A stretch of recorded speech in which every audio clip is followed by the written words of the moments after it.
Hey, teacups. Welcome back to the All About the Tea channel. I'm your girl, Monica. And joining me tonight are teacup affiliates. Ples. Hey, Ples. Hey. Schoolboy. Hey, Schoolboy. And the bishop. Okay, we had to have the bishop on site for this dragization, aka the funeral. The funeral. Oh my goodness. All day long. I was actually out driving today. I had some errands to run. So I was in the car working for most of the day. And everybody was hitting me up from last night and all day today with this Watch What Happens live show that Andy Cohen did Sunday night. He has pissed off a lot of people. All right. So let's get into it, y'all. Okay. First and foremost, I need y'all to hit that subscribe button down below, right down below. Also, press that like button. And if you're already subscribed to the channel, bang that notification bell. If you want to keep up with all the piping hot content, go ahead and hit that subscribe button. All right, let's do a sound check. Let's see who we have here in the chat. Can y'all hear me? Do I sound clear? Ples talk. Yeah, I can hear you. Bishop, Schoolboy, talk so they can see if they can hear everyone. Can you hear us? Can you hear us? Yeah. Just give us the thumbs up in the chat. Let us know if you can hear us. Okay. Yeah, Auntie Andy, that's right. Acting up again. Messy bitch. Yes, they can hear us. Let's wait a little bit, get some people in this room. Yep, I can hear us. I can't stand him. I just I wanted to choke him out through that clip. Just Bishop, are you Baptist? No, I'm Pentecostal. oh, that's even better. Y'all got the good prayer, the good long prayer. Dear Heavenly Father. We're gonna get this joint jumping tonight. Woo. Exactly. You gotta give the obligatory, dearly beloved, we are gathered here today. To drag, I mean bury, I mean read somebody on tonight. The audacity, y'all. The audacity. Okay. A shame and a scandal. All right, shame and a scandal. Yes. All right, y'all. We got people in the room. Looks like a good amount of people. Let's go ahead and get started. Okay, teacups. Andy Cohen is blaming editing for his microaggression and gaslighting of Monique and Chris Samuels at the RHOP reunion. We need to address this mess tonight. Let's get into it. A website called All About the Tea. He told All About the Tea that during the fight,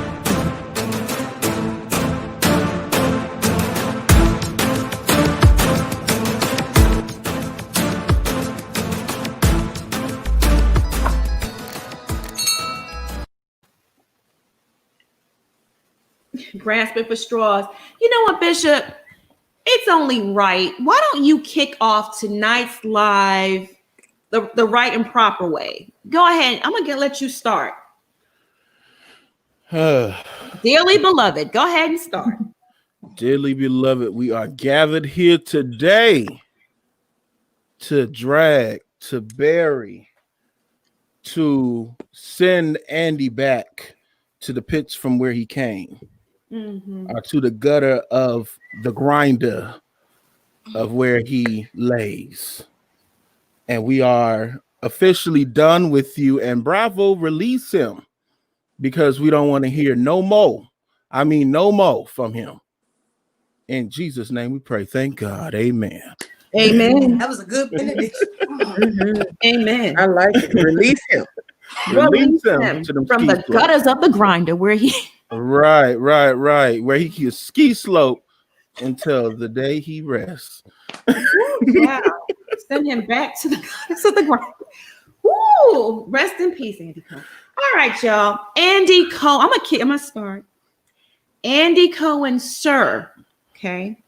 How dare you insult the intelligence of the viewers, especially the Black community? Editing does not change the words that came out of your mouth and the microaggression you displayed at that reunion towards Monique and Chris Samuels. Okay. Y'all, Andy Cohen hosted Watch What Happens Live show on Sunday night, and he's continuing to gaslight the public, blaming editing for his completely tone-deaf behavior. Let's get into it. Please sound off. You know, the hypocrisy and, like you said, playing with people's intelligence is just laughable. Andy is the first one to reprimand or verbally insult a cast member whenever they default and say that it was bad editing. As he always says, honey, editing can only show what you showed on the show. And so that's the real Andy. The person that we saw in that reunion is the real Andy. It wasn't edited, unless he's saying that they edited out the comments that he made to Candace or to Giselle. That would be the only way that editing didn't give him a fair shake. But knowing Andy, I doubt if he made any comments that were derogatory or slick to Giselle or Candace. Mm-hmm. I'm not buying it at all No. for him to do better. Stop it, sir. How can editing change the words that came out of his mouth towards Monique and Chris? He literally said, is Chris still making that type of money? No, not even if. Does he? He's not making that type of money. It was a definitive statement. Mm-hmm. He's not making that type of money anymore. How does editing change those words? When he said Monique's song wasn't good, right? And everybody was snickering. How does it change those words? When he asked if she was a rapper, if she was a recording artist, and you knew she was because you had her rap on the first reunion that she showed on to. Like, she introduced herself. That was one of the things that Giselle hated about her and started using the terms quote unquote ghetto and hood because she was a rapper. Right. I know that from the first season that Monique came on, that she's always shown that side of herself. And you don't, he doesn't say it. Again, people are always like, well, y'all are just making it about Black women. We're doing it when we look at the comparisons. He does not talk to any of the white housewives like that. And they are definitely not recording artists. Bishop, sound off. Is it editing? I mean, the lies of Mr. Cohen. Please address it. Like I said on that board, Kim, Z, and Andy are the same exact person. Oh, yeah. And the reason why I'm saying that, because Kim blamed editing too. And he said, no, we only can do what we can because you all you showed us was a bad side of yourself. Well, sir, to you, all you show in this reunion is you do nothing but gaslight and try to villainize Monique. So how is that? Are we gonna blame editing? So if that's the case, then every cast member that said you shown them in a bad light and you said, oh, you only shown what you gave us. Oh, the same thing with you. No mercy. You only shown us what you gave us. And you cannot edit what you said because they showed it in its entirety every time you said your full paragraph or sentence. So how is that editing? I don't get it. Can we address this comment real quick? Why would Andy ask Erica Jane about having money? Exactly. The assumption, the presumption is that her husband is not broke. Why? Why is there a presumption there? And there's headlines left and right everywhere we turn that he's being sued and he owes Tom, Dick, and Harry. Mm-hmm. Those things aren't brought on the show. She's protected. Mm-hmm. You know, Karen's tax issues, those are brought on the show. Robin's tax issues, those are brought on the show. But Erica Jane's multiple lawsuits, which didn't just start happening this year. I know you guys have seen 8 recent major events with 8 people suing him. And, you know, the headlines have been nonstop. But it's been happening since 2018. This is not new stuff. But yet he doesn't make the presumption that Tom Girardi is broke. but he's making the assumption that this black man, Chris Samuels, is broke or they're living above their means. Meanwhile, you know, Monique has 4 houses. Erica has 1. Schoolboy, sound off. Well, you hit it right there. Erica only got 1. Well, she might not have that one. She might be homeless very soon herself. And the rest of them is broke. I mean, what Giselle got that hovel around there? She trying to work on. We don't even know if that's a we don't know if that's a hovel, a ditch, a cabin. We're not even sure what that is. She's crawling out of. Andy needs a enema. He needs to be cleaned out. I think he's backed up. I think that's why he was acting stupid. You know, why you gonna sit there and play with black folks' intelligence like that? Come on, sir. You knew what we saw. You're mad because your DMs getting blowed up. You're mad because your social media getting blowed up, and they talking about your baby. Yeah, they got underneath the baby comment, the baby pictures. I seen it because I was like, "Oh, y'all going a little too far now. I ain't gonna go that far." But sometimes you need, you know. But hey, at the same time, yeah, you talked about somebody. You let somebody get on the platform and talk about somebody else's child. So hey, tit for tat. I can't get mad at it. I'm to a point where Andy has either outgrown it or he's gotten that Wendy Williams syndrome, where you just got a few people that work. You got some young ones at work. They give you a quick synopsis, and you just go out there and read from some cue cards. He has no clue. Then they don't have anybody black that's be able to handle the black cast that knows how black people operate, what we think of, or anything like that. You know, they need to call Carlos King. Oh yeah, they need to get Carlos King back at Bravo. Absolutely, yes. Things have not been the same since he's left that Bravo. Things have not been the same.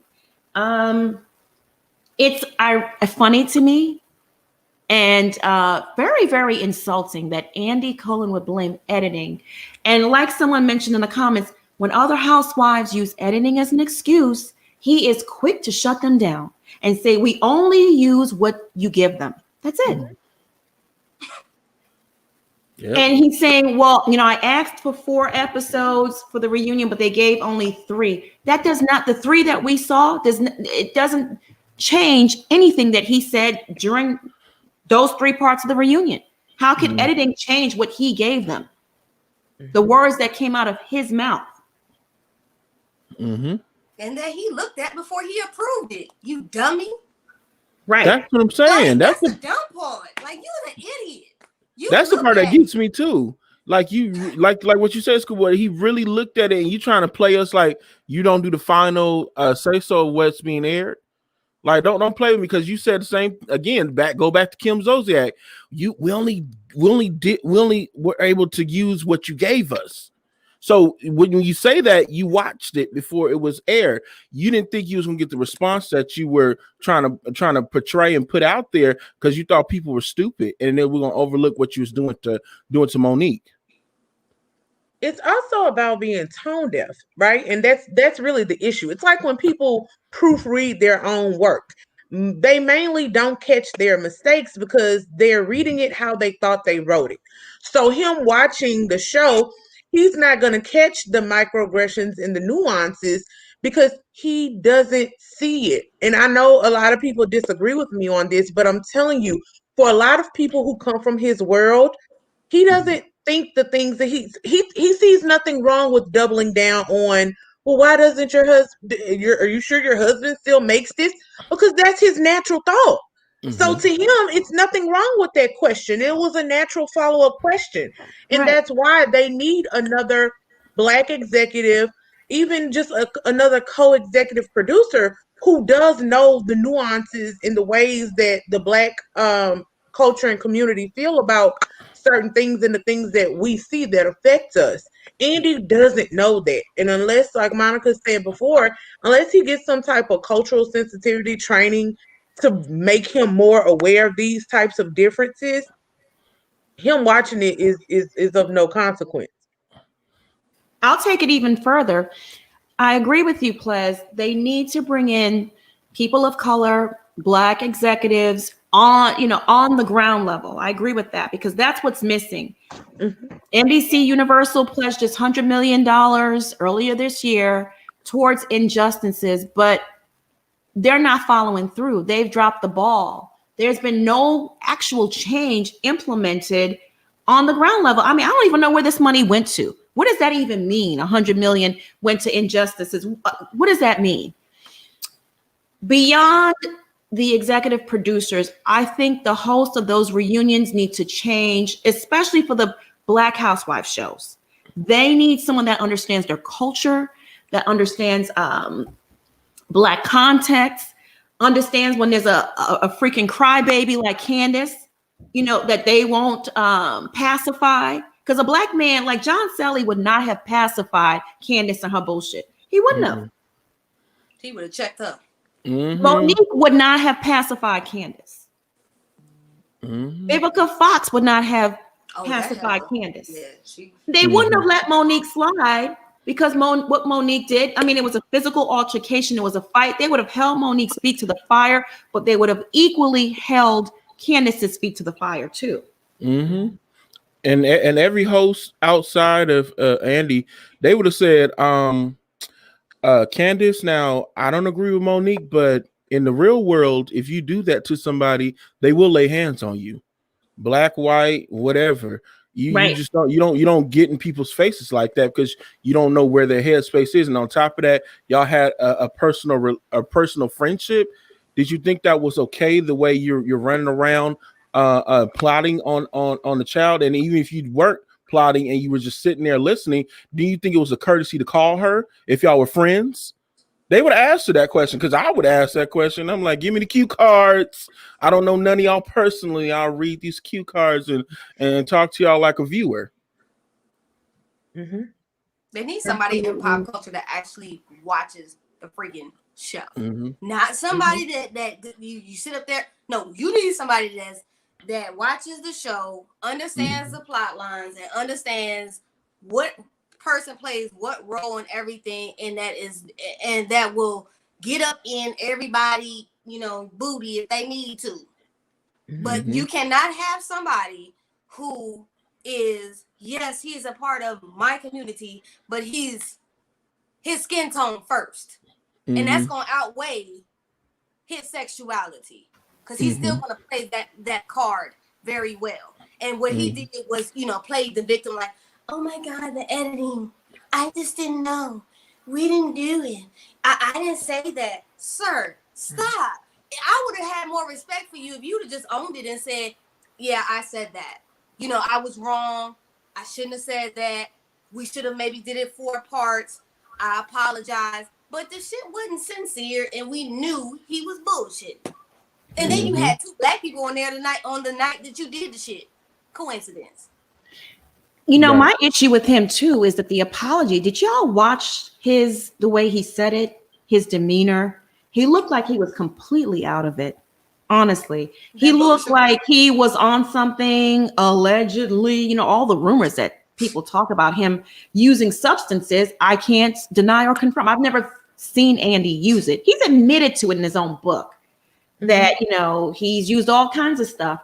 But he really did look out of it. He didn't look like he was totally there. So the apology, quote unquote, was half-hearted. It was like, yeah, I really wanted to have 4 parts, but they condensed it down to 3 and the editing and et cetera. And then it looked like he was itching or something. I don't know. He was a hot mess. Was he doing the Ray Charles itch? He looked like a scruffy dog, like he had rabies or something. He was itching. It was an insincere apology. At least make it believable. Shade. Talk to your PR person. Really put the puppy, the puppy dog eyes on. Shed a tear for me. Make it believable. But to me, that added insult to injury. Because not only did you display these hostile, style of communication with these women of color, but on top of it, you're like, ugh, here's a half-hearted apology. Take it if you want it, And again, this is what makes me think that I agree to a certain extent. A lot of it has to deal with that, like what you're saying, the microaggression. We're not aware of subconscious things, but on a level, I think a little bit is conscious. He knows what he's doing a little bit. I can't excuse it all the way because it's just a simple fact the way he kind of give a smirk. You're not gonna person that's keep doing little stuff and see if they can get away with certain little things. And a person that is that's trying to condition you a certain way, if you're a person that will let things slide, it'll keep going a little further. It's almost like a slow fade. And I think he does that a little bit to kind of see if he can get away with certain things. And I think certain little things he knew what he was doing. And but when he got caught, he was like, let me hurry up and make this apology. And I guarantee that they're gonna accept it because they're gonna come back and watch the next week. But sir, I don't think you know your ratings for ATL is going down and nobody can save it. So you think that Potomac can't suffer the same fate? Yeah, you can suffer the same fate. It needs to. All his platforms are suffering the same fate. Beverly Hills and everything. That's why they brought Garcelle on to try to get the black audience, because most black people didn't watch Beverly Hills. I did, because I just like looking at the heifer's lifestyle. You know, go ahead and swipe the black card with no qualms. You know, you ain't got to count your money. You know, but you know, so you trying to pull people in, but then you want to insult somebody's intelligence, man. Like, sir, can you stop? Or if you don't want to do it no more, just cancel all the damn franchise. I ain't gonna be mad. Or bring somebody else in. But I actually do think it's what Schoolboy said earlier. There is a part of him that's burnt out. And that is over it. He has his child now. He's older. What is this? 10, 13, almost 15 years since OC. So yes, it's the original one. So he probably, you know, it's hard for people in show business to accept for themselves sometimes when the show is over. And so maybe it is time for him to gracefully bow out and go back to being a behind the scenes person and not the face, because the bias is not acceptable. I don't care that you were the producer or the originator or whatever. When it comes to a reunion, you cannot be that biased. Even if you have your favorites, all people have favorites. But when you sit in that seat, it's almost like you're a judge, or at least, at the very least, the moderator. And the moderator is not supposed is supposed to be just that, moderate, in the middle, straightforward, trying to get to the behind the scenes facts, the who's, what's, whys of what happened in the season, not blatantly taking sides. And that's what he was doing. Right. His hostile communication style, whether intentional or unintentional, right, was derogatory, and it obviously had a negative racial slant to it. And in my opinion, this should not be tolerated. He didn't actually apologize, y'all. For clarification in the chat, it was his way of apologizing. He addressed it. He didn't actually say sorry. He just said, I dragged Candace too, but he's not getting it. It's not about him addressing Candace's behavior more. It's the way he communicated to Monique and Chris Samuels, and the way Andy Cohen, as an executive, didn't have the fortitude to stop the smear campaign that Giselle set up to make Chris Samuels appear as an angry black man. Now, had they had more black executives there on set or handling this situation, that would have never have went down. It was reckless. It was just very, very sad to watch, to be honest with you. Chris Samuels is a family man. He loves his family. He has no police record. He's never been arrested. He has no scandal of any sorts. His record is completely clean, which is pretty much unheard of, right, for an athlete? Yes. So where is this coming from? You're hiring private security to protect you from a man that has no prior record, that you know is not going to do anything to you? For them to even allow that narrative to go down, shame on them. Shame on Bravo. But do the work. but yet you donated to Black Lives and you gave Candy that PSA episode to talk about how they cared about the Black Lives Matter movement. Okay. Yeah. Candy don't care about the Black Lives Matter movement. Do you see how she kind of rolls her eyes when Portia's name comes up and they're talking about it? Candy's not 100% vested and behind Portia and everything she's doing. So she's investing in that money. But you know what? What I could say, even though she's on the same long lines with most of the viewers, where we kind of don't really, it's like on the fence with us. But I respect her not voicing it like Kenya did. You know what I mean? You live and let live with certain things, because like she said, you just leave it alone. Because I watched it after I got off here, because I'm like, let me see what went on, because I'm like, even though it's not my bedtime, I could stay awake. So let me go ahead and watch it, because Real Housewives of bedtime stories. I was like, I don't know if I could do this, but I watched it and I'm like, huh. I'm like, I seen Candy did her little rolling eyes and all that stuff, but it's just the fact, like what she said, you don't have to voice it. You don't have to say it out loud. Just leave it alone. Miss, oh my God, you right. She did take that PPP loan, $3.4 million. Mm-hmm. She sure did. She sure did. Yeah. They don't have security on the show anyway? No. On the reunion show, that was Giselle's private security. No, what I was very shocked to find out. That's why I asked. It seems to me Bravo would have security at a random hotel when they're filming anyway. So to that instance, if Bravo like had its own security as standard, that would show that it really is above and beyond. That security guard to me was akin to a prop. And they said they weren't letting people use props anymore. So he should not have been there. He didn't want to be there. He didn't know what to do. Like, it never gets out of hand like that. It was just beyond extra and petty of Giselle. That was one of Jamal's members, girl. That wasn't no security. That was Jamal's members. He gave him a little bit of money and sent him on down there. Look, I ain't going down there. That's why he was scared. You go on and stand back there behind her, because I ain't going down there. She didn't put my business in the street. Let her go down there. That wasn't no. That man was. Are you saying he's part of the speaker board? That's why he was scared to. That's why he was scared to run in when Chris stood up, because he's like, I ain't get paid for that part. Yeah, I ain't get paid for that part. Just like the dude in the episode, didn't he look dirty and dusty and crusty? They got him off the street. That ain't. That wasn't the same guy. I thought they bathed him and put a suit on him on this. We also need to address Andy Cohen recently hinted that he is remorseful that the network fired Stassi and Kristen. He is remorseful over that. Yeah.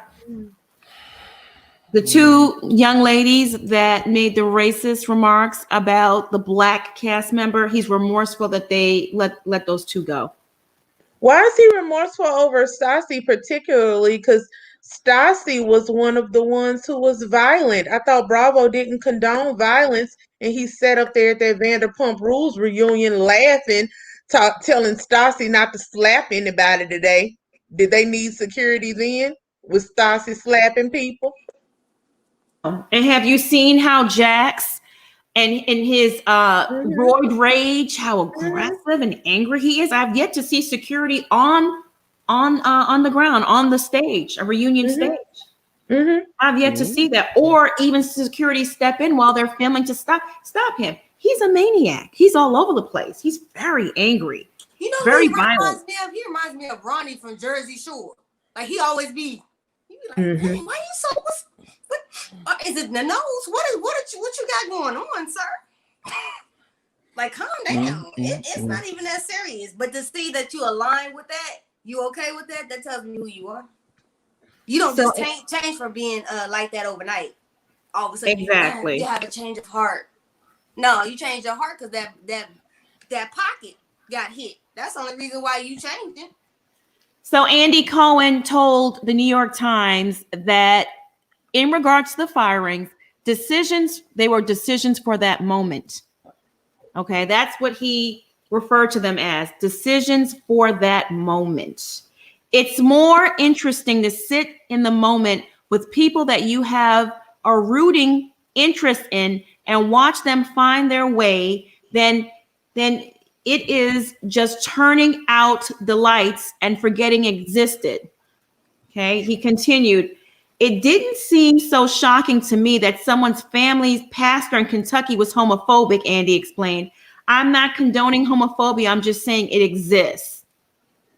So basically what he's saying is firing those young ladies, firing Jackson, those people were decisions in the moment. And instead of letting them go, the network should have given them opportunities to, I guess, show that they're different people. Wow.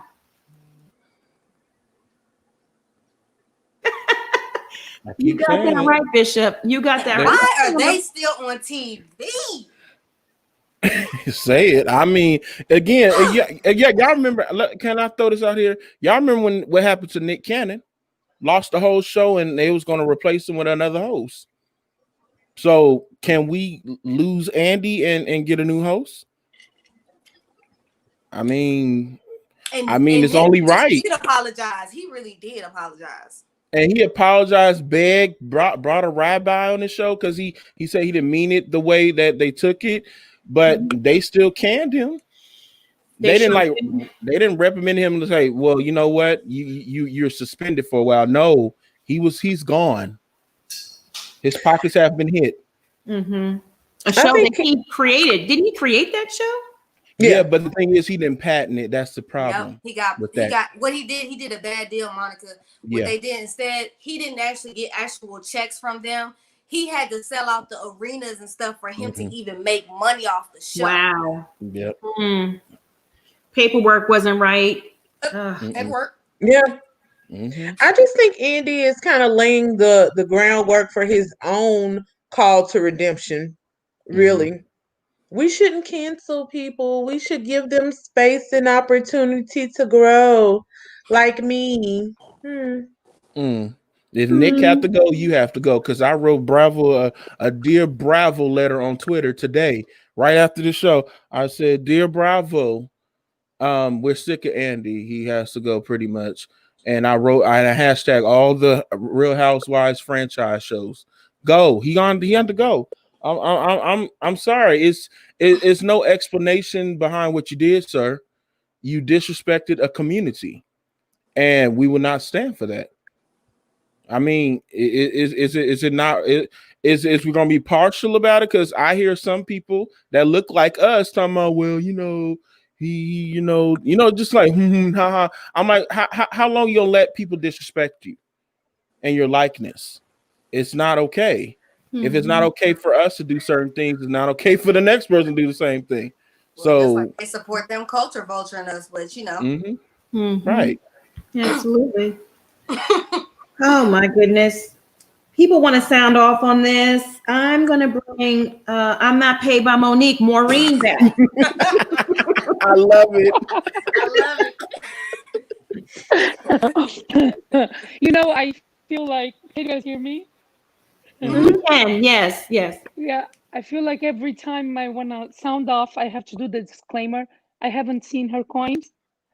And to be honest with you, I used to like her. She wasn't my favorite, but she became my favorite as she was portrayed in the show, before this last fiasco. I felt dirty. I felt accomplice because Andy really did dirty. And we don't need to go to the other shows to see how different he was treating the woman there. Even when he was mentioning the fight between Monique and Candice, he said Bravo doesn't condone violence. Did he do that disclaimer before talking about the brawl between Michael Darby and Chris Bassett? He didn't. Why? Is it because they're men? Is it because they're white and rich? I don't know. Obviously, I'm not Black, so I can't speak for, I can see, I totally understand, like you guys say, like it comes from racism. his best case scenario is privilege, and either case is not good. I feel like, not to conflate subjects. I know you're very organized, Monica, and I'm so happy I finally made it. But I feel like they're using Portia's storyline. Portia's storyline wasn't fabricated. We are living it, right? But even if Portia is using it as her storyline, she might as well be. Where is that all that like do they say how people like how white people use their platforms? I'm sick and tired of them telling minorities how to protest, how to feel. Oh no, this is not discrimination. I'm a minority. I'm Muslim. I don't look like what they think a Muslim should look like, but I can feel the difference in treatment. And for me, when like I really, my stomach was cringing when he laughed at Monique when she was saying that she just recorded the song. I'm like, oh, now you're a recording artist? Did he forget she rapped in her first reunion? Like, I don't get He it. didn't forget. He didn't forget. I know. Yeah. He didn't forget. I don't know why I think he's oblivious. He is shocked for the backlash, which I don't understand. How could he? Like, seriously, forget she's a fan favorite. Just be like, hold Candace accountable. And I don't understand also, like, this is why I feel like the lines are blurred. For me, is follow the money. Candace is good for the show. This is why he can accept her 10 years old tweets, homophobic tweets, but he couldn't accept the ones from the Vanderpump kids, which brought nothing to the show. Were they Jax's? Were they like Stassi, who I cannot stand? Like, he was okay with that. It was like, I feel like they're just checking a box, they're not doing the work. They are doing little things like about Black Lives Matter, but they're not following through. And this is where everything is falling apart. I'm really disappointed with Andy Cohen. I really am. I'm disappointed at myself, like, because it was showing this is not the first signs of unfair treatment, I will say. And then it gets to a point like, is it racial? Is it privilege? I think it's all of the above. I think it's all of the above. Absolutely. I made some really valid points. I also feel it's all of the above. Yeah. And you know, and even like kudos for Portia for using the platform to portray Black Lives Matter. You know what? For when do you get a chance like that? Use them like they're using you. Why not? Because the cause is valid and we are living it. So they can't say like this is a fabricated. Even if she's taking advantage, there is good behind that. So this is where, like, you know, I miss the drama that used to be funny. Now they have the same formula. It started in Beverly Hills. It's a formula to like just bring down someone. They pick who is the person that they most are jealous of, that they have their shit together. I don't know, am I allowed to say that? So no, but you know, listen, I wouldn't even say she's using it as a storyline. I'm just saying she's using her platform to bring awareness. Yes. You know, and kudos to her. It's smart. I'm just being cynical, to be honest with you. We are living it. And you know what? If she doesn't get like arrested, she's not going to catch attention. She's not going to make the headlines. She's going the extra step so that this thing stays in the headlines because it needs, or else it's going to be forgotten. And there's no other way. No. She needs to bring the extra. And you know, Portia in the beginning, she wasn't my favorite. Now I find her the funniest of them all. Oh yeah. You know, I'm fluid. I'm equal opportunity with the housewives. Okay. And now, yeah, Monique, she's my favorite. And I was like, I could not believe how he treated her. This is why my name is I'm not paid by Monique. I just changed my name and I took a break from Bravo. I took Okay, Thank you so much, Maureen. Hang out in the chat guys. with us, and you, as always, you're beautiful. Thank you. Thank you. I Thank just you. want to say one thing. One blessing from COVID was me discovering bloggers. Like, I used to hear about you guys from TV, Right. but then like, this is another show. Yeah. So, yeah. It really is. This is like the extended version, right? It is the real version. I It's think up they close are and the one. personal, raw. Yes. Thank you so much, Thank you, love. guys. Have a Bye. great evening. All right, Bye. Yvonne. And I wanted to add to what she said, Monica, real quick. Ain't Giselle's dad a part of the civil rights movement, didn't he? So why she ain't using her platform?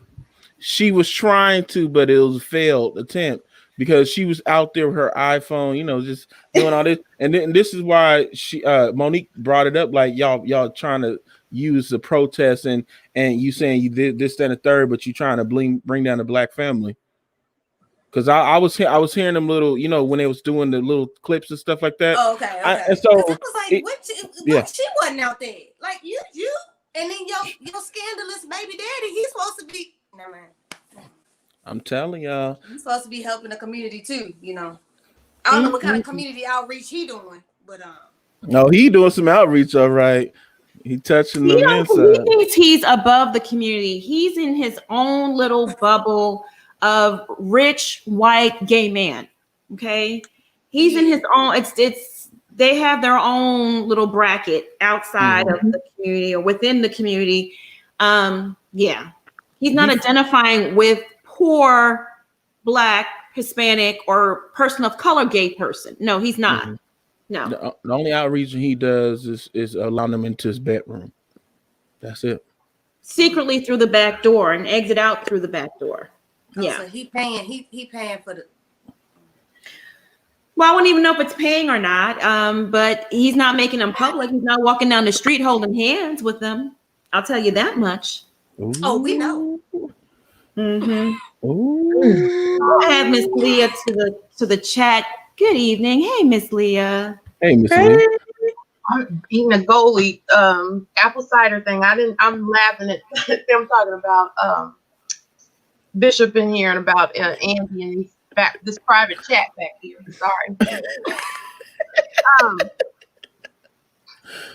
I just want to say that I am so outdone by how Bravo has used the Black Lives Matter movement as like a banner for like just to like a publicity stunt. It's in June, because I went back to see what was going on in June at the time that they fired Stassi, just to see what was going on in the world. And remember, all the big companies were giving money and people were getting fired. It was like a trend. And now he's literally stating what was really being thought at that time, where they weren't taking it seriously. It was something to make them look like they were a part of and that they supported, because they had Black people that were working for them, and and they want, that's where their viewership is coming from. So it's not it wasn't genuine, is what I'm saying. It wasn't genuine at all. And Andy's comments now are confirming that by trying to bring back the very people that you let go because of the movement that you're showing with Portia and all the things that you keep using to try to revive this other show, which you're doing the exact same thing with a whole season where you're using all this information, as well as having Kenya do and say the things that she does. I think part of that is Andy talking. It's not just Kenya saying those things about Portia or whatever. Those are, they have their key moments, just like Giselle does. And in order for them to get all that off and do those things, he's an active participant. He's a very active participant, and he always has been. That's why I said that I would not be surprised if he came in with a ball gown and a wig and sat on the couch because he acts like he really wants to be he thinks he's a housewife. I mean, he's got him a baby now, and so I mean, all he needs is a husband and a white picket fence and a apron, and he'd be very, very happy. Yes. Yes. Thank you so much for calling in, girl. I mean, this has got everybody riled up. And Andy has some real accountability that needs to take place on Bravo's end, beyond Andy's head, above his head. So yeah, because he's being supported by the network. So it's very, very disheartening. But we've got Carlos King with that new show, so we can watch that. Absolutely. Absolutely. And they look like they are going to be cut. Absolutely. Thank you, honey. Bye, Leah. Bye. I am going to bring Sabine on. Hey, Sabine says. Hi. Hey, how you doing? Hey. I'm doing well. Thank you so much. I'm so excited to be with you guys right now. Thank you. We're excited Of to course. have you. So what I wanted to say is that I feel like getting Andy to give a genuine apology is not even it right now. I feel like everything needs to change, whether it's casting, producers, the people up top at Bravo. There needs to be a shakeup on every level because Andy can apologize, great, wonderful, whatever. We can replace Andy. But if you have the same players doing the same thing over and over again, we're not interested as viewers anymore. We want something different. I know I do. I can't stay and watch the same. It's the same steps, just a different season, different people you're doing it to, but it's the same wash, rinse, and repeat. And there needs to be more to keep me interested, at least. Yes. I think they just got away from the formula, the true formula and the premise of the show. Right. They just started adding people that was fake rich adjacent, not people that actually had the money, that really have the coin. And no shade to anybody living in Atlanta in here. I'm tired of seeing your city on TV. Tired. We have oversaturated Atlanta. We know it's blackity black. I respect us, but I'm tired of seeing us on TV. Can we get Can we get another seat? Can we go to another city that is just as and get a whole new set, but people with money? All right. And I think you said it earlier, I was watching it earlier, and I think you said it, Monica, where you said we need to put some of the real back in reality, and I agree with that. I want to see people who are really doing it and not pretending to do it, but are really doing it, so I can be like, oh wow, look what they're doing over there. So yeah. Yep. Well said. Right. Exactly. Yeah. We want real rich women, and we want real. Period. Even if you're middle class, I don't care. I just want the real, back into reality television. It's gone. It's missing. Yeah. Totally agree. Thank you guys for letting me say my piece, my opinion. Bye, y'all. Have a good night. Bye. All right. I'm going to add Jamal to the chat. Hey, Jamal. Hey, what's up, Jamal? Hey, everybody. Hey. How y'all doing? Good. How are you? Good.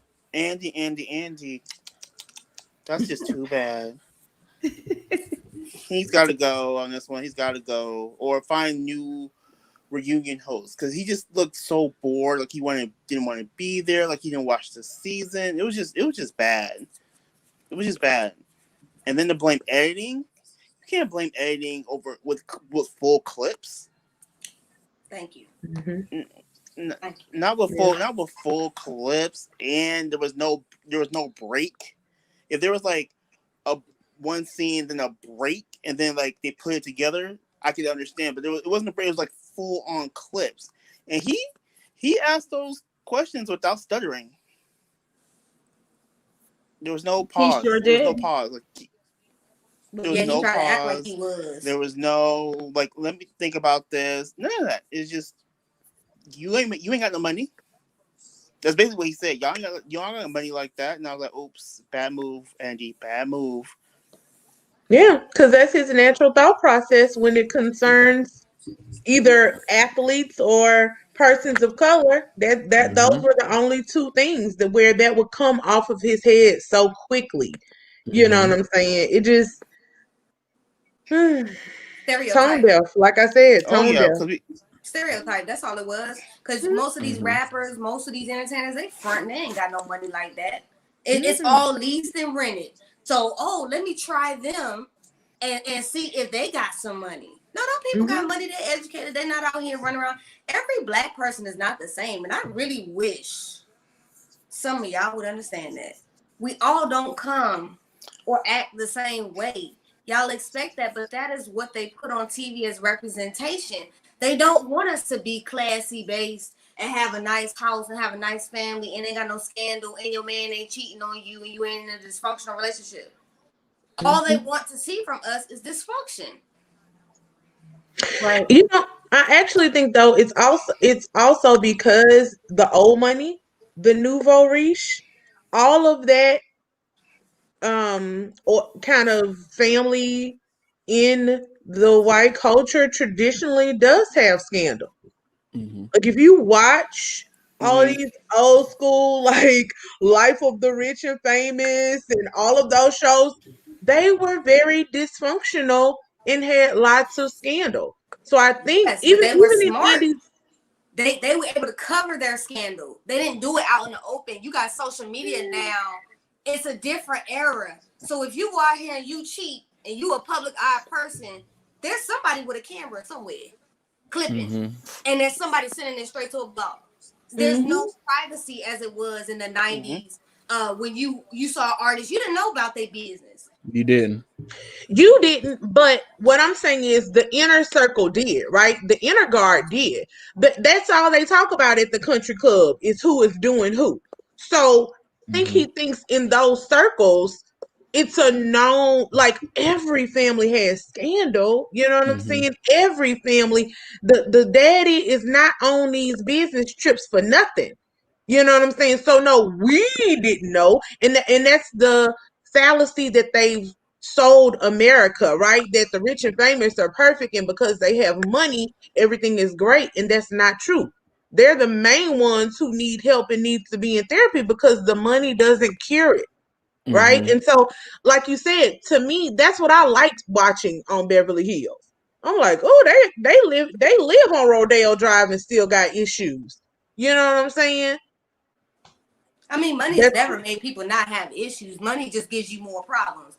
Biggie said that in the song. So that doesn't change. It's just the way you use your money and how you spend your money and what you show. And I've said this before on the platform before. White people put money in things that grow. Black people put money in things that show. So it's like, for me, the reason why I'm sick of Atlanta is because it's overrated. Everybody's doing the same thing. Everybody got the cars, the houses, but you're trying to keep up with the Joneses, but it's not real money. Give me a black family that has a generational, that they built that up and their whole family. Give me something that, hey, people can aspire to. Why does it have to be trashy, everything that we get? Why does it have to be scandalous? I agree with the positive.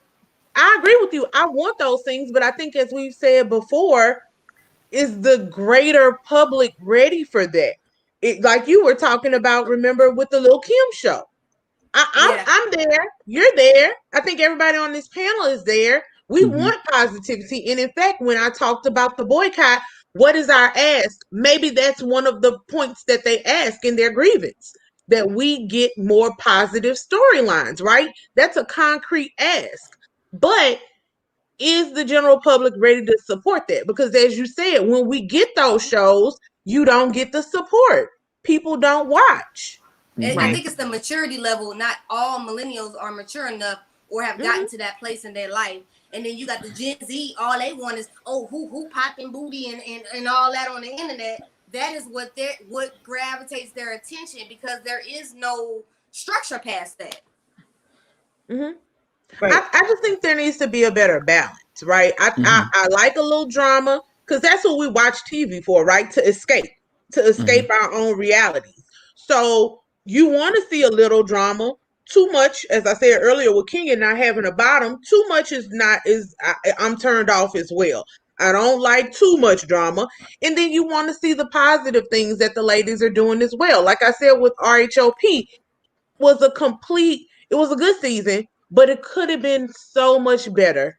Fight should have been 2 or 3 episodes at max. And then we should have went on seeing the ladies get their businesses together and off the ground, their family life. Like, we are a multi-layered people and we want to see more developed characters. Mm-hmm. The only problem with Potomac was if you take away the meat and potatoes, which was that fight, you had nothing. Well, let me say this. You had nothing from Giselle. You had nothing from Robin. You had nothing from Candace. Yes, you had something from Karen. You had something from Ashley a little bit, that little scandal. But isn't that you didn't have anything to sew it all together. But isn't that a production thing though? You could have had more, but they focus on that. When Monique was talking about Karen and Ashley was supposed to show up, whoever showed up to Chase's birthday party. Like, there were other things filmed. They just didn't edit it and put it into a episode format. There's lots of things that's left on the cutting room floor that and that's why I feel like it's a press on Andy, but it's also, as everyone has said, it's a press on production as well. They are getting lazy or have been lazy. Like I said earlier, they rely on one big thing. RHOA, it's Strippergate. We're relying the whole season, and so now everybody's bored because they're trying to get to Strippergate, which is not going to happen for another few months. Yeah. So it's like they're shooting themselves in the foot with all of these tricks and leaks and edits and trying to get ahead of the story without as Monica said, without letting reality play out. And I understand that, but it goes back to what I said originally. People don't want to see positivity on TV. There is a group that does, but they don't want to put that on TV because the ratings are not going to hold for that. It's Jamal, do you have any? Yeah, I'm here. Yeah. Okay. Do you have anything to add to this discussion? I mean, it's evolving. It's an evolving discussion. I think it's more about, at this point, we as particularly Black folks, we need to quit giving them this content to use against us. That's pretty much what it comes down to. We can blame editing, we can blame production, but at the end of the day, we're giving them this content. So we can't get mad when they use the content that we give them. That's a valid point. That's a valid point. Now, I know you have a YouTube channel as well, Jamal, because you're my buddy. Where can people find you, Jamal? Shout out your channel. Oh, they can find it. Thank you. We can find it at the Commentary Zone. We do all things commentary. So basically what we do is we mostly do reality TV, some hot topics, but we take what we see and we dissect it, talk about it, and all respectful opinions are welcome. That sounds great. Mm-hmm. You have a great evening. Thank you for your words of wisdom as usual. And I'll see you in the chat. Yes. Bye. All right. Thank you. Right, thanks, everybody. Bye. Bye. I'm going to bring on Tamara. Hello. Hello. Good to see you guys. And Bishop and Fez, I love you. Schoolboy, I love you. Monica, I love you. You guys have an amazing cast, and congratulations, Monica, because I watched the wedding and they called out all about the detail. And I was like, yeah. Thank you. Yes. Thank you. Oh, perfect. Awesome. I just want to say one thing, and that's always bothered me, but that was never really specified. I didn't like the fact the first time when Monique was had the gathering with her friends, and that Giselle brought the bodyguard first time, and then she brought it a second time. I felt that, okay, listen, Monique is Black, fine, but I felt that was kind of showing people, oh yeah, they're dangerous. A Black man is dangerous. You have security. There was security when it was the fight. There was somebody holding Monique back. please don't act like there was not security, and do not pretend that you needed, and Bravo, do not pretend, or the cast, pretend that there was no one around where you allowed Giselle to bring on as a prop a security guard. It was insulting, it was rude, and it was such a Karen-like thing to do. Oh, and yeah. it was so, it pissed me off the first time, and the second time, hell yeah, I'm Haitian. I'll play around with that crap. I was so upset. And for that not to be called out, so yeah, she says she's black, but she's using that whole, I'm light skinned, white, or whatever, to just try to portray that the Samuels are so dangerous that you need a bodyguard when you have a full staff of men. Get out of here. I totally agree. I'm angry at that. It pissed me off. It was, yeah. That's okay. Sorry, guys. That's all right. Thank you. I think that should be addressed. No, but I think that should be addressed because that was intimidation, and it was like, come on now, like you didn't stereotype on an angry black man. It's horrible. Yeah, and Bravo yes, and that was horrible, especially during the Black Lives Movement in Montreal. We've had the Black Lives Movement big time, okay, and we're in Canada. And it's real across the globe. So for her to do that, and this tall, also he's tall, who cares? To bring a security guard? Goodbye. Anyway, that's all I have to say. You said a mouthful. Thank you so much for calling in. Thank you, guys. Have a wonderful night. Bye. All right. See you. Bye. And I'll let you. I'm sorry. I'm going to add Curvy Jersey. Hey, how you doing? Hey. All right, so I have a couple of comments. Okay, so first, I can relate to Monique. She's from Jersey, and she's a round-the-way girl. You know what I mean? Yes. So I like the fact that she was able to, get married, have children, have her 4 homes, and still be her. You get what I'm saying? Like, still smoke cigars and still rap and go to church. I was just like the whole thing. I just love Monique. So I'm always going to be Team Monique because I like what she represents. There's a group of people that are, bougie and, kind of like who me. That's like how Karen was in the beginning. And that's why people didn't gravitate towards Karen in the beginning of the season. And that's how they went towards Giselle, because Giselle seems to be, I know Schoolboy's like, yeah, right. But she appeared to be like a runaway girl too in the beginning. But yeah, right. Yeah. But now I know it's a shift, and that's how it became Monique when she first, got on. But I do think that let's go to the cast. The cast themselves needs to come together to say, this is what we're not going to do anymore. Because RHOP, I remember hearing Kenya say that they don't do Mad Day, meaning like, I guess the day of the reunion, they don't spill out what's been talked on the group chats that they, as the cast have. So it's kind of like faux pas to say, well, on the chat, you said this, and you bring it up to Andy and them on the camera. You get what I'm saying? So those things can cause divisions. And I think RHOP, they need to follow suit with that. They need to come up with their own rules to say, look, we are not going to talk about anybody's child. We're not going to, spread rumors or lies for a storyline. There's certain boundaries we're not going to cross. And I think if they have done that, this situation would have been prevented. It would definitely been prevented. Now, talking about boycotting Bravo. If we boycott Bravo, I'm thinking, like what Ples said before, what will be the end result? Like, is it to just completely get rid of all the franchises? Because if we do that, then let's be honest, there's some Black folks that will not have a job, and so we need to be considerate to that part.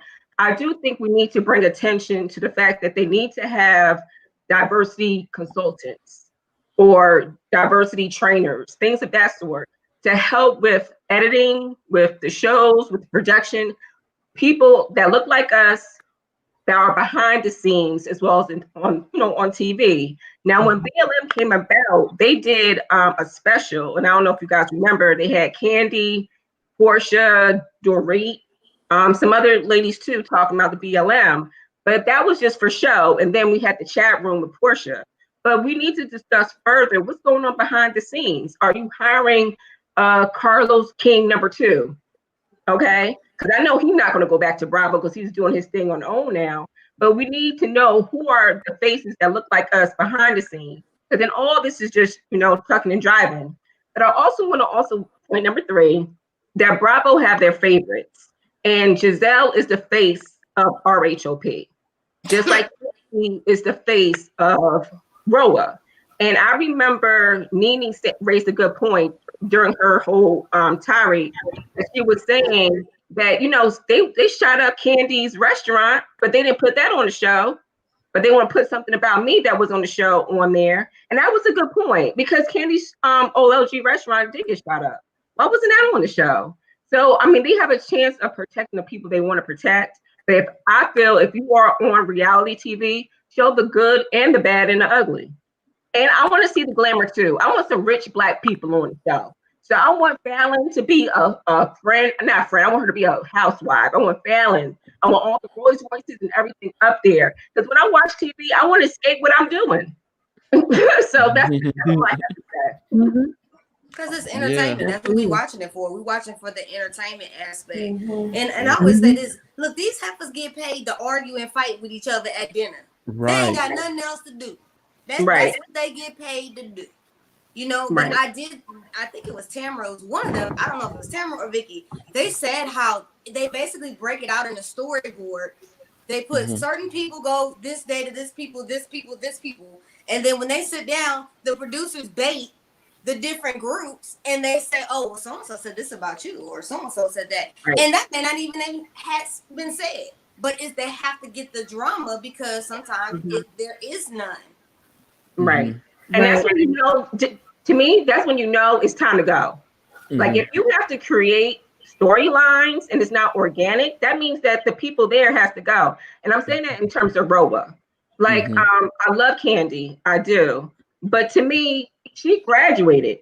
There's nothing else for her to say or to evolve. You know what I mean? So it's like either you're going to get rid of Cynthia or get rid of Candy, because two of them together is just not working out in terms of creating natural flow.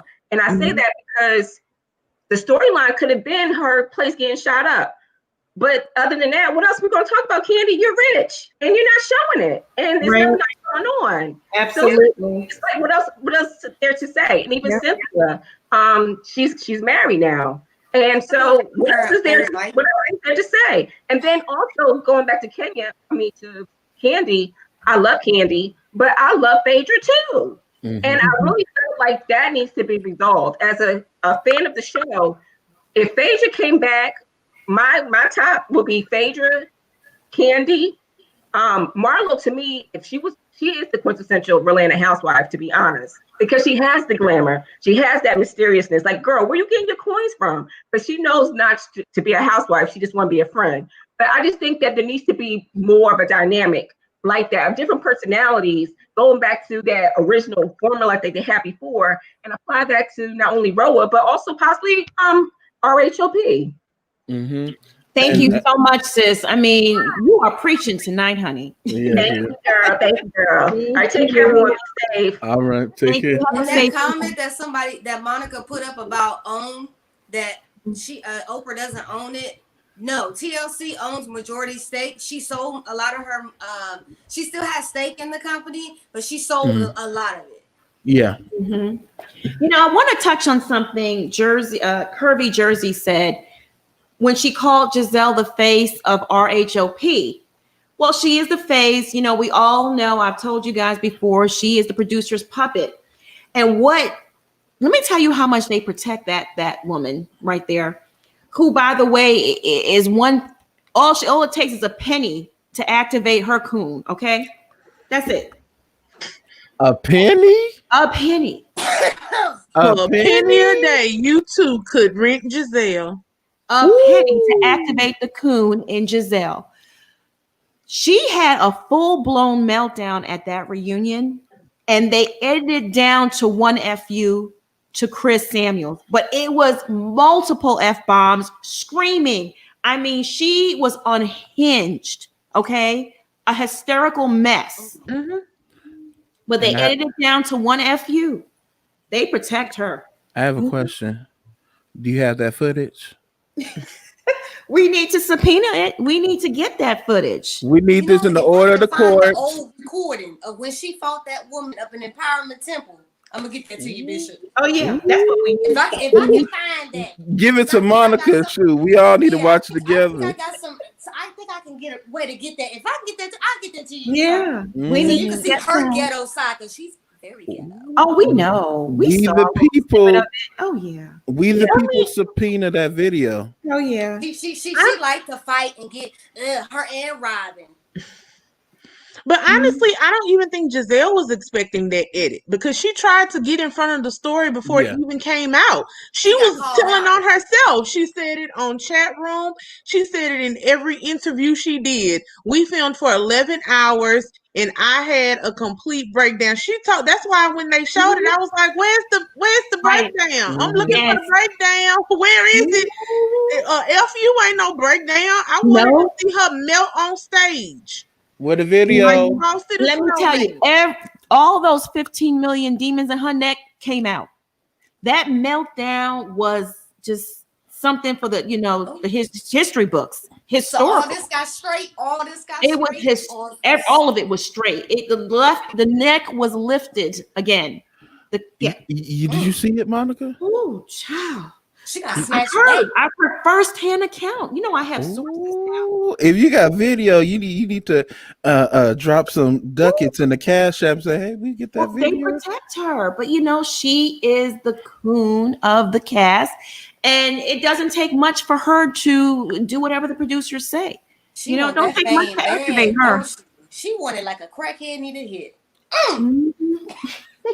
What is she doing with the money, y'all? What is she doing with the money? It's not going into the house. It's not going into the fashions. Where is it going? To keeping up the airs. You know how expensive it is to live. It's not cheap to live in Maryland. Okay, I lived there 6 years. It's expensive, and even for the average person, like just a regular person, most of my friends work 2 jobs. Okay, and they pay more rent than I pay for, and my apartment's bigger than theirs. So she's trying to keep up airs to try to act like she got the coin, but she ain't got no coin. That's why she's trying to get back with Jamal to siphon that money out the church. Ooh. Monique did say that you getting tithes and offerings from the church. Mm-hmm. Well, that's why that was the reason why he left. They say he was different. Ooh. Allegedly, he ran out of that church. Yeah. Some mishandling of funds. All right, y'all. Let's bring on. Is Jamal coming? Are you there? Hi. Hey, Bria. You got yourself on mute. Hello. Can you hear me now? Sorry.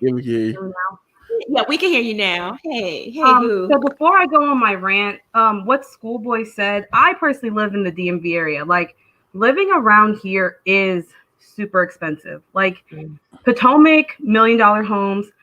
I live near Wheaton and everything. There'd be studio apartments that are like $2,000 a month for like a box. Kid you not. Kid you not. So living in the DMV area, especially Montgomery County, very expensive. So down to my notes, because I had to write down some notes. Uh-oh. You got all right, Bria. So in regards to Andy, the excuses he makes are total BS. And I'm pretty sure at the end of the day, like what you all said, he definitely controls the editing of the show. There's no way around it. In regards to them throwing that shade towards Monique's husband, at the end of the day, let's be real. When it came to Kim Z's husband, she would never do that. Or he would never do that, excuse me. He would never say oh, does Troy still make money? Oh, hey, Dad. But definitely not. I 100% like. Oh, sorry, my dad threw off my train of thought. But yeah, he would never do that to Kim. At the end of the day, like what I made a comment before, he like when Andy brings on people to shows, especially women, I feel like he doesn't want them to succeed more than him. Like to have them, like if they try to venture off and do better, I feel like he's just not for that at all. And that's just personally how I feel.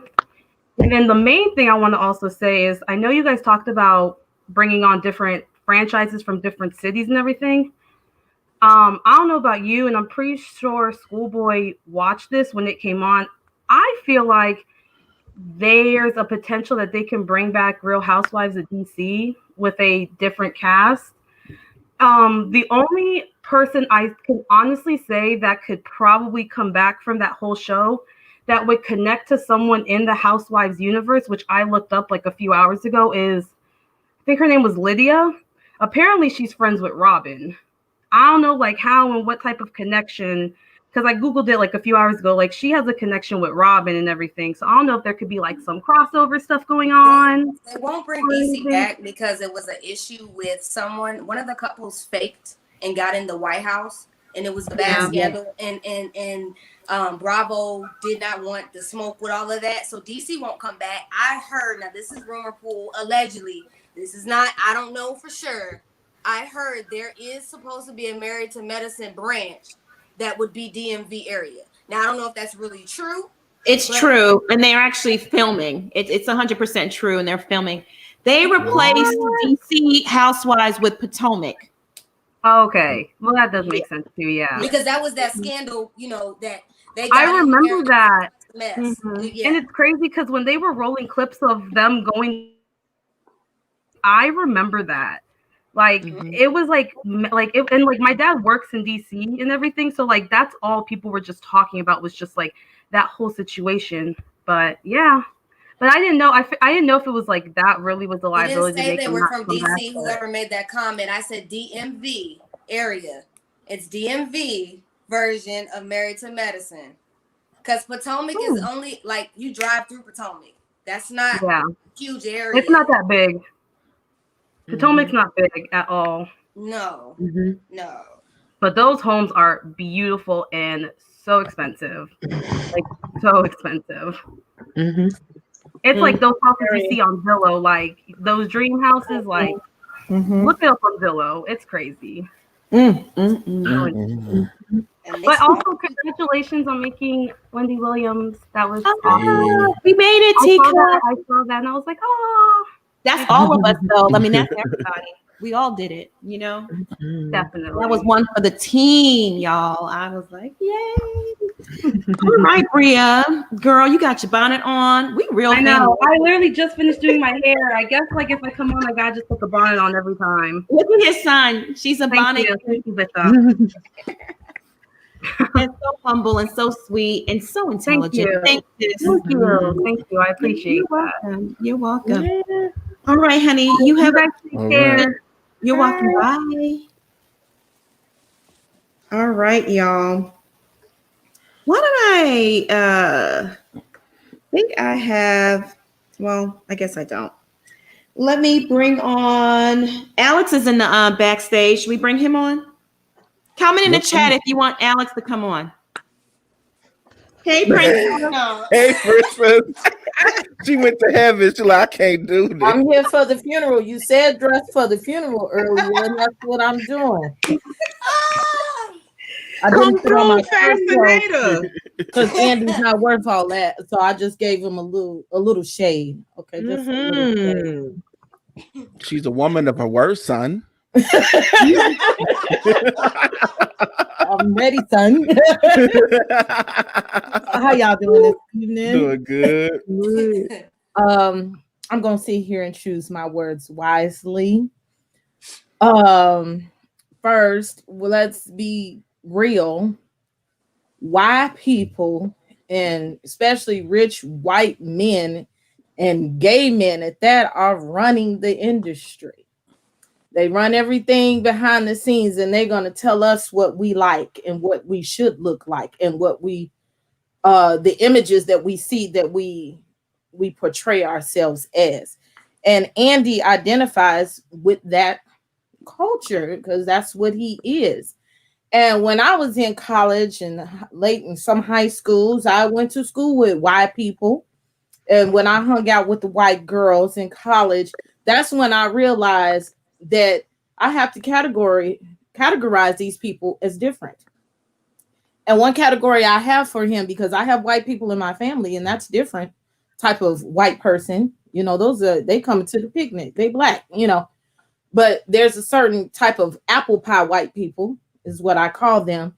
And you talk to them, and they are the ones that say, "Oh, I got black friends." And I I know several black people, and they don't say black, they say black people, you know, and they think they're in touch and in tune with what we going on because they listen to a Jay-Z record or something like that. Okay, so you know, he's patronizing in that way. And I truly believe the way he looks at people when they say things, and that in his heart of hearts and his light-skinned heart, that he believes that the stuff he says out of his mouth is right because he lives on this other white people planet, okay? And he's not over here seeing what really goes down on the street. He's up here. He's over here. You see him up at the, he thinks he's up here, okay? And we down there. We down, you know, on the crossroads. So Andy trying these women, I also think that he wants to be them in his heart of hearts, but he just don't want to wear no dress or nothing like that, nor does he want them to be above him. We are caricatures to him. We're like little toys. Nene could not be above the show. When she got her head too big and felt that she was above the show, it gave him too many ideas and she wanted her money or wanted to do whatever she wanted to do, then he was like, "Oh no, gone on down. Here we go with Monique. Oh, I know you don't think that you all that, baby girl. Let me treat you like this on TV so I can shut you down." Monica, I am all for. I am gagging when you say Giselle is the penny coon of 2020. Okay. Did we look at Watch What Happens Live last night, and I caught that last clip just like Bishop over the break.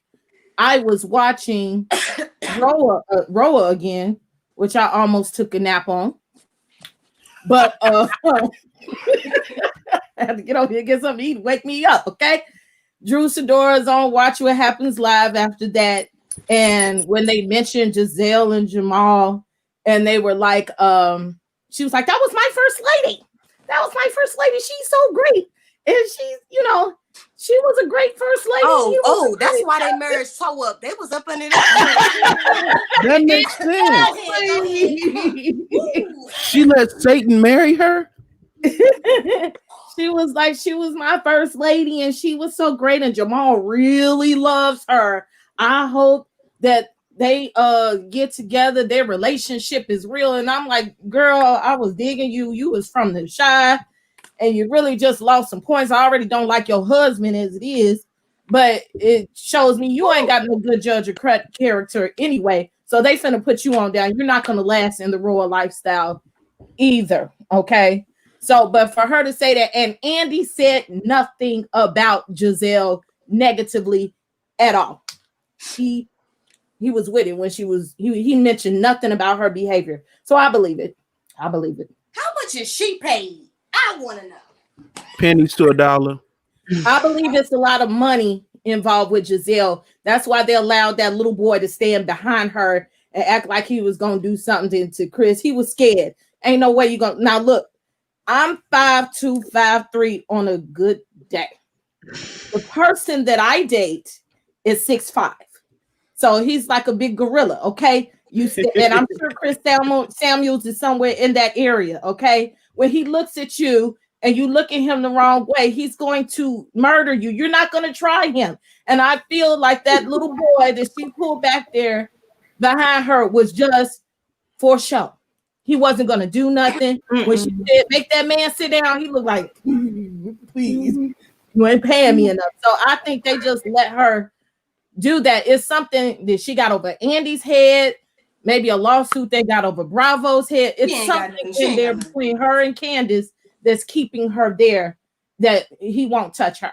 No, Monica, right? They doing that for pennies. They ain't that smart. Her and Candace ain't that damn intelligent. So am I hearing this correctly, Sister Princess? You like to climb trees, and you saying when your 6'5" man looks at you, and do he look like this? Like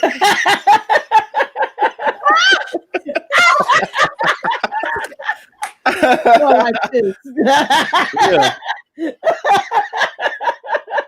You know what? That explains Drew Dora's husband. He got that spirit on him. He got Jamal's spirit on him. That's what that is. That's the spirit.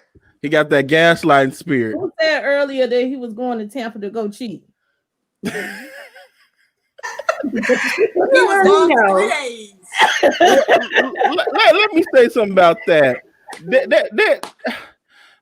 He gaslight better than Andy. Now Andy tried, failed, but I'm sorry, he the king of gaslighting. I'm like, man, as much as he played mind games, even I was like, Drew, are you doing something we don't know? And I snapped myself out like, no, it's happening right in front of me. He gaslighting her. But that dude is awesome at that. I was like, bro, I'm trying to That's her fault. That's her fault. I know she ain't from the South Side, sitting up here, got no man telling her that they buying a house and she don't know where the address and don't got no papers in her hand. You man going somewhere. We're gonna be fighting like casting dogs up in here. I don't even believe in physical fight, but I will slap you. You tell me I don't need to see no paperwork, so we married, baby. I am the paperwork. You just make the money and I take care of this. This not your house, this our house. Don't play with me. Don't play with me. I'm sorry, the South Side came out there. You better be glad you got a man, girl. It can't be no housewives in Chicago. Get some holy water after this, because I want Andy's spirit on me, and I don't want that Jamal's spirit and Giselle's spirit. This is too much. Right, it's your merch. I told Schoolboy can't be no housewives in Chicago. It's gonna turn into house whores in Chicago, and it's probably gonna be predominantly like white. Because that's where the opulence is. I mean, y'all got some black people that's rich that ain't thug.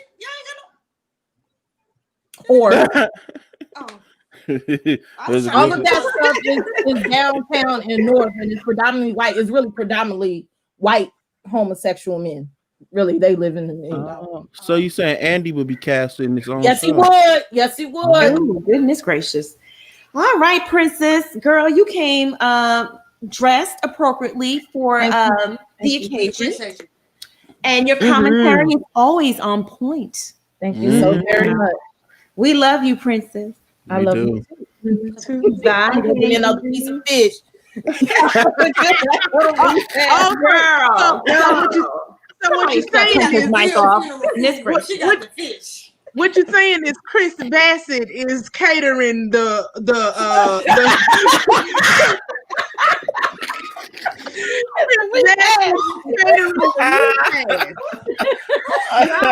you got the Bassets at the repast, y'all. The Bassett hounds. The Bassets are over the repast. Tell them to add some tartar sauce to my plate, sis. Girl, bye. Y'all got some hush puppies? Bye. I need some hush puppies. Y'all comment in the chat. Should Alex be able to comment? He's backstage. I'm gonna bring on. Hell no in the chat. I'm gonna bring on Amelia. Hey, Amelia. Hello. Hi, everyone. Hello. Monica, you are doing an excellent job with this channel. Thank you. I love you, girl. I'm a lawyer too, so yes. Educated black women. Yeah, That's right. DC, you know, I went to University of DC Law School. I love it. I'm actually in a tax LLM program too, so I'm going to be doing some estate planning soon. You need to help Robin, too. Yeah, she needs some help. And Bishop, you are hilarious. I'm with you. But so these are some of my points. So Andy, he definitely did look a little messed up yesterday. I don't know what that was. I hate to say this, but he kind of looked like he was high or something. Like he was looking like he was sweating and everything. Scruffy. He looks scruffy. Yeah. So I don't know what was going on there. I mean, maybe he was just drunk. It's Watch What Happens Live. That could have been it. But I was just so irritated with his half-butt apology. He needs to be on like Red Table Talk or something. So, or some sort of interview situation to really hash this out. He needs someone to ask the difficult questions, because he wasn't bringing that out on the floor yesterday. So if he could have someone interview him and really talk about what our issues are, with the way that he handled Monique, with the way that he handled Candace versus the way that he handled Candace, that is. And honestly, I feel like we need to stop. When someone shows us who they are, we need to listen. We need to stop giving certain white people the benefit of the doubt when we see how they are behaving. So all of the fights that we've talked about, I say we because I'm talking to the TV when y'all are talking. My kids are like, "What are you saying?" I'm like, "Oh, I'm talking to my show." Mm-hmm. But really, I mean, all of the fights that we've witnessed between the white cast members of other Bravo TV shows, even that altercation with Teresa pushing Andy. Those types of things are happening, and they're not getting the same attention as when a Black person is involved. And, we really need to address that. But at the same time, these executives don't seem to be interested in actually having that conversation. They just want to say, well, this makes for good TV. And they want to say that Black people aren't going to be interested in seeing certain shows where people are doing regular things but balling, like having a good time with their friends and not just being messy and trying to ruin people's lives. Like, I don't want to watch that whole situation with Giselle. Even this is the other thing. I know I'm kind of rambling at this point, but this is one thing that really made me mad, was the way that Andy had brought up that question to Karen about her husband. Mm-hmm. I think it was Robin who had said something about Ray, and that Karen said when she was drunk. And the way that he brought that question out, he could have worded it completely differently. I was disgusted by the way that he said that. It was so disrespectful, not only to Karen, but to her husband. I mean, I'm not going to say that she said that or whatever, but at the end of the day, if she did say something like that, why would you say that on national television? Because that probably hurt her husband's feelings. We all know that Karen kind of says whatever she wants when she's drunk, and I love that about her. But, sometimes when you have those conversations with people who you think are your friends when you're drunk, and you may be more willing to say certain things, like the whole thing about she wanted her money back. That was a joke. I mean, she wasn't serious. She was just like, yeah, I want my money back. Like, I can see myself even saying something like that. Like, girl, you're not going to get your money back. You just being stupid. But I mean, it could have been a laughing moment, but they made it seem like it was just so dirty. And, back to the situation with what they said specifically about Ray. I really wish they would have talked about that more during the reunion. And so maybe they can come out with another episode of the reunion to really address some of the issues that most people are having with the way that the reunion played out this year. But I don't know. Very well said. Yeah, you made some really good points. I just, like you said, everything is not brought to light at the reunions. They don't pick up on every little part of the season. So the distasteful comment about Ray's genitals was just not necessary, but that was Andy in full-on queen mode. He was super shady, super messy, and does show a lack of discretion, a lack of not knowing, he doesn't know how to read the room. And that's why we're saying there needs to be a co-executive producer, somebody Black behind the scenes that knows those different nuances of that. Black people don't, in general, we don't go that low, especially to someone like Ray is somebody's granddaddy or should be, like, you know what I'm saying? Ray is like 70 years old. Like, you don't go in his Black manhood people, like we that. already don't like to. I'm sorry, I didn't mean to cut you off. No, we already don't like to put our business out there, especially when it's going to shed a bad light on us. So for that to come out to make it seem like somebody's wife is just not interested in her husband, that just, I know that must have hurt. Andy's Like stuff when, about to drop down on the ground. Like, he don't need to be talking about race. But again, with your old self, with that baby. But I also think it's just about being tone deaf. Like I said before, I don't think Andy ain't tone would deaf. be Andy knows well exactly pressed. what he doing.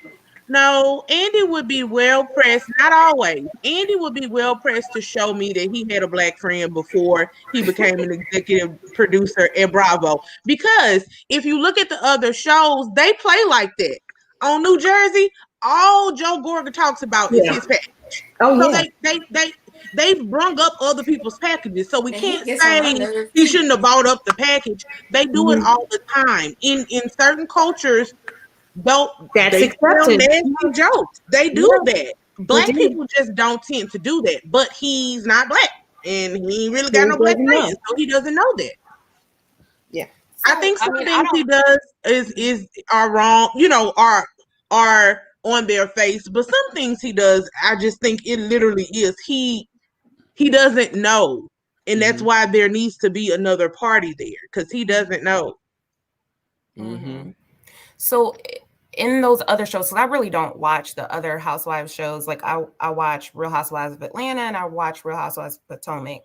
I'm trying to get into some of the other ones, but I'm just not really that interested. So in those other shows, when they were talking about their packages, was it an individual talking about their own package or their wife saying something negative about that package of their husband? Because that's my thing.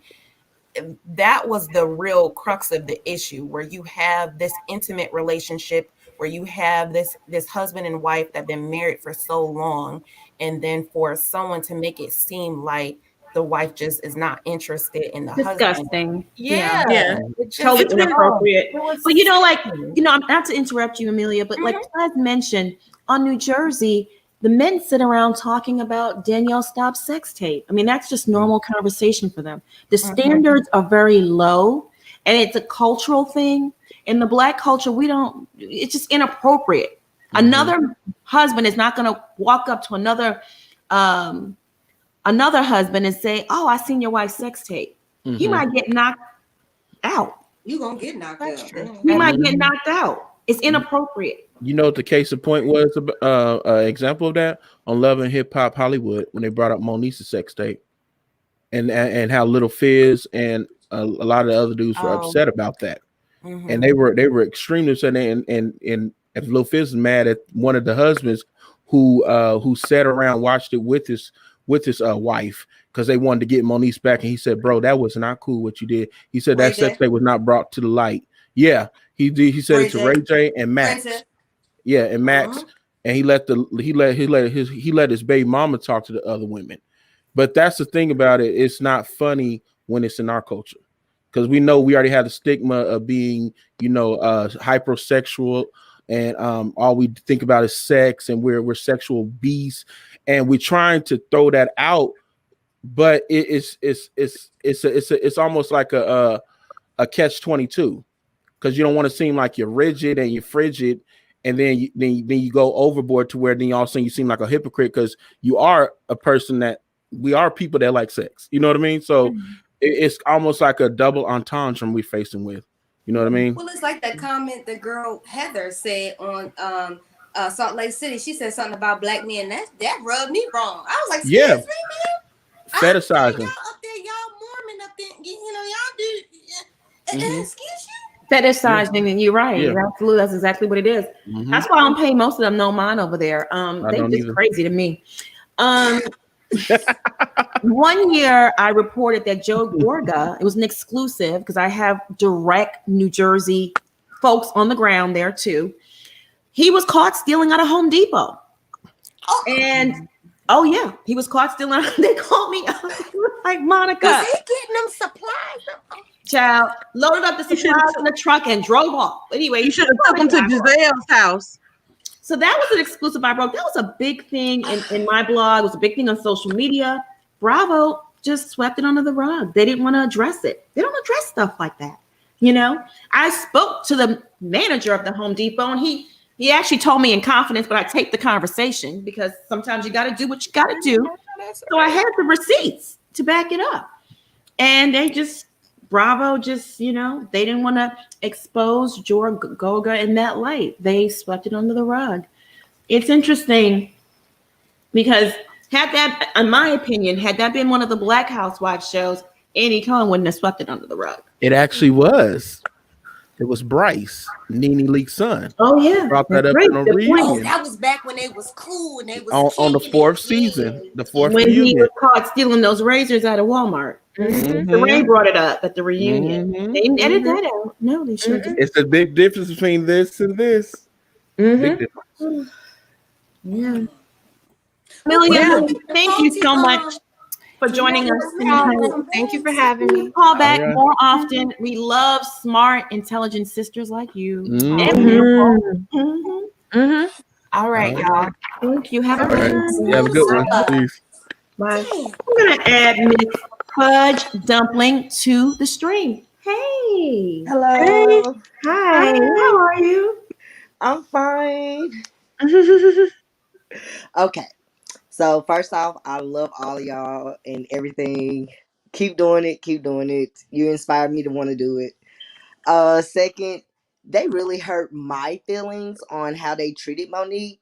I just feel like the whole season was based on making her and her family look like they were liars and just bad people.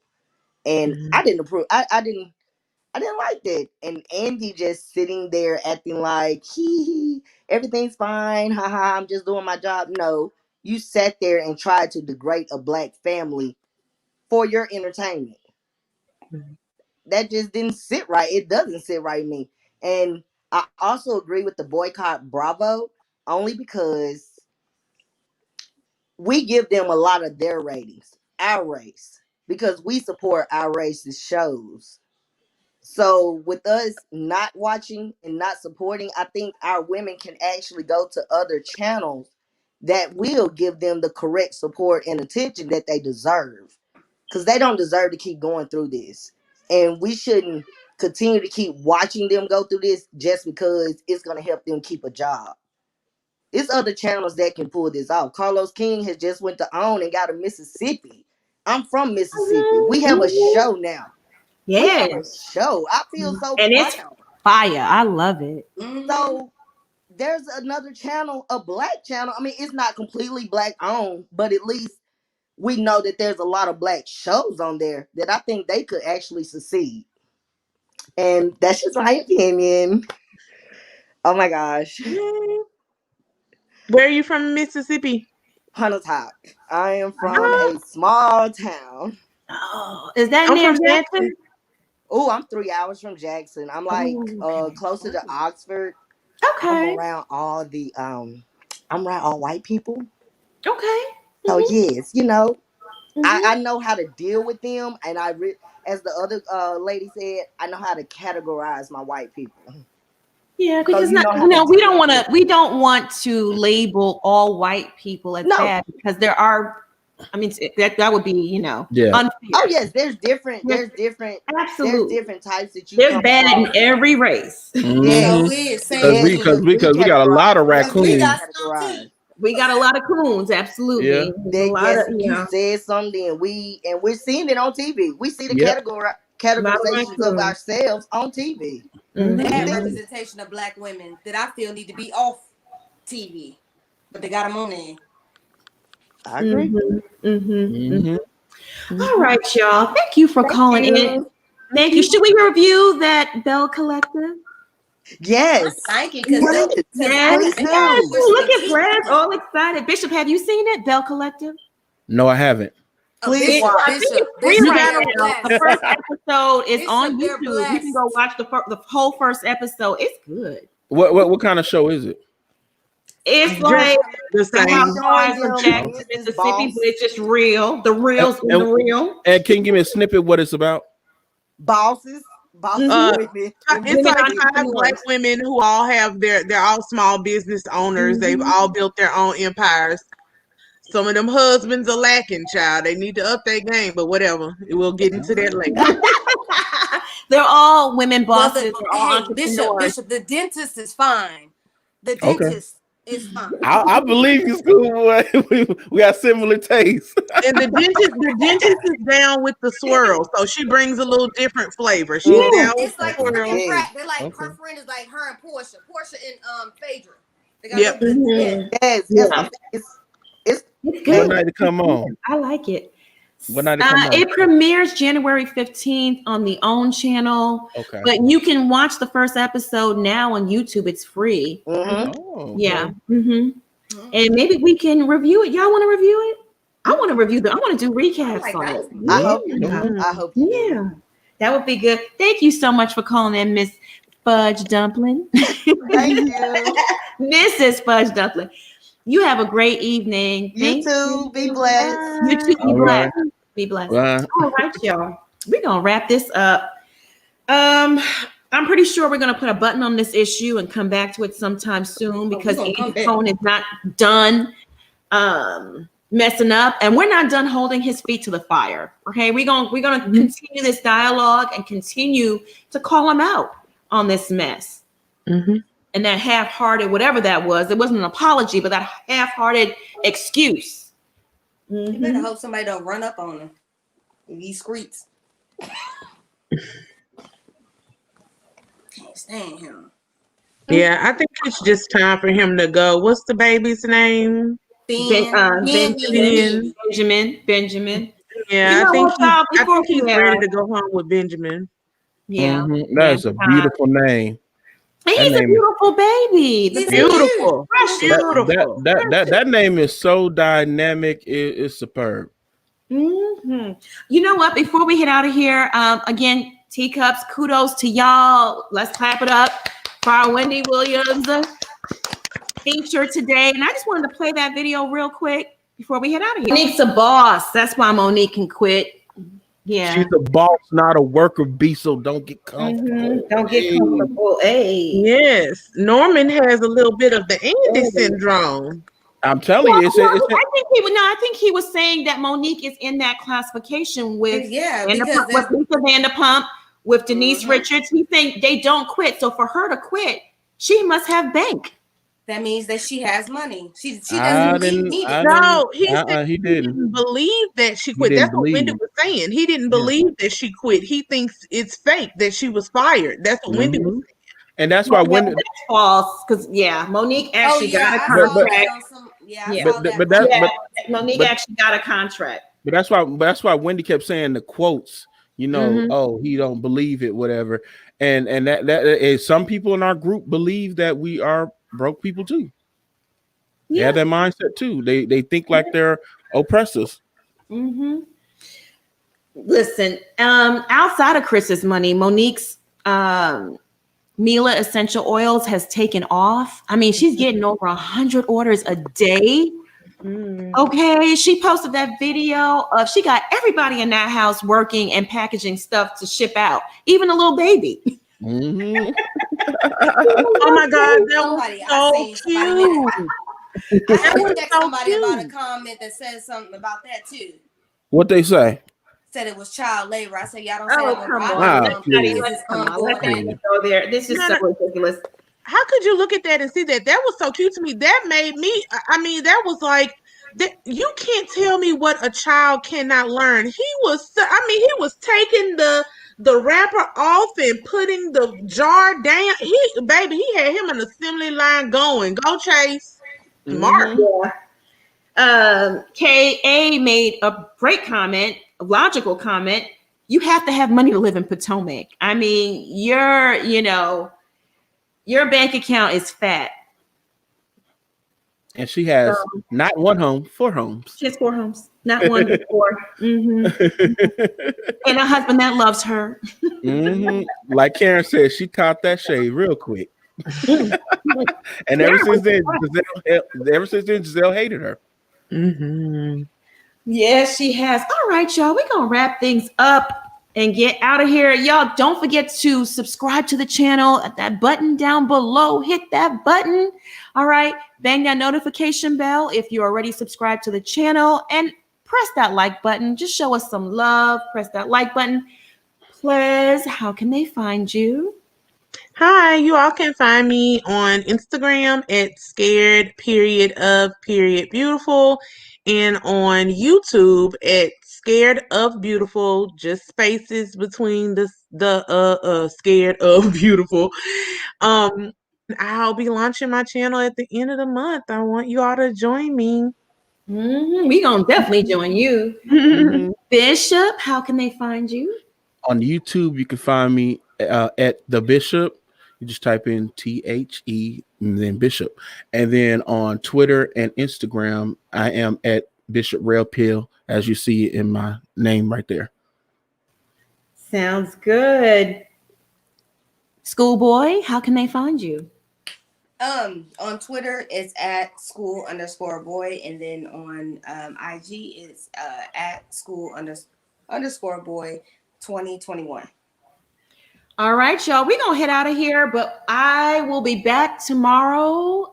Look out for a live. It's a Married to Medicine exclusive casting update for next season. I have a ton of information to share with you. So teacups, get ready. Get your cups out. I'm ready to fill it up, child. Love y'all. Love y'all so much.